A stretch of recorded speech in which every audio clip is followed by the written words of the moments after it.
Hello, কে বলছেন আপনি? আমাকে চিনতে পারলে না? না, কে আপনি? আচ্ছা, তাহলে অচেনা হয়েই থাকি। আমি অচেনা কারোর সাথে কথা বলি না।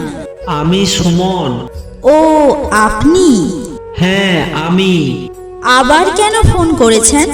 তোমার কিছু স্মৃতি আর তোমার কিছু জিনিস আমার কাছে রয়ে গেছে, সেগুলো দেওয়ার জন্য। কই, এমন কিছু তো রয়ে যায়নি। আচ্ছা, তুমি কি সত্যি আমায় কখনো ভালোবাসোনি? এখন আবার এসব কথা কেন তুলছেন?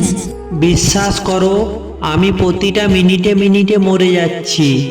আমি আর পারছি না। তো আমি কি করব? যার জন্য আমাকে ছেড়ে গেছো তার অনেক টাকা, তাই না? হ্যাঁ, অনেক টাকা। সে কি টাকলা? মানে? না, বেশিরভাগ মেয়েরা টাকার সাথে টাক ফ্রি পায়। তুমি পেলে নাকি? বাজি বকা বন্ধ করুন। তোমার মতো বেঈমান মেয়েকে আমি ঘৃণা করি, বুঝেছো? তোমার থেকেও শতগুণ ভালো মেয়েরা এখন আমার পিছনে লাইন লেগে থাকে। চল হাঁট। Thanks for watching.